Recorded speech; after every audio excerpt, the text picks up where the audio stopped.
केंद्रीय मंत्रिमंडळाचा विस्तार झाल्यानंतर आता मोदी सरकारमधील मंत्री कामाला लागलेले आहेत। केंद्रीय रस्ते वाहतूक मंत्री नितीन गडकरींनी आज कार्यभार स्वीकारलेला आहे। यावेळी नितीन गडकरींचं स्वागत करण्यात आलं, तर दुसरीकडे निर्मला सीतारामन यांनी केंद्रीय अर्थमंत्री पदाचा पदभार हाती घेतलेला आहे। 9 जून रोजी नरेंद्र मोदी यांनी भारताचे तिसरे पंतप्रधान म्हणून शपथ घेतली। यानंतर एकूण 72 खासदारांनी मंत्रिपदाची शपथ घेतली होती, तर लगेचच खातेवाटपही करण्यात आलं आणि महत्त्वाच्या नेत्यांकडे आधीचीच मंत्रिपद आणि खाती सोपवण्यात आलेली आहेत। तर त्यात नितीन गडकरी आणि निर्मला सीतारामन यांच्याकडे पूर्वीची खाती सोपवण्यात आलेली आहेत। तर नितीन गडकरींना केंद्रीय रस्ते वाहतूक याचं मंत्रिपद सोपवण्यात आलेलं आहे, यांचं खातं सोपवण्यात आलेलं आहे। तर यानंतर वित्त खातं निर्मला सीतारामन यांच्याकडेच सोपवण्यात आलेलं आहे।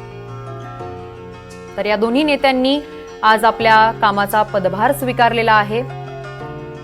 तुम्ही या दृश्यांच्या माध्यमातून पाहू शकता, नितीन गडकरींनी आपल्या कामाचा पदभार स्वीकारल्यानंतर त्यांचं स्वागत देखील करण्यात आलेलं आहे।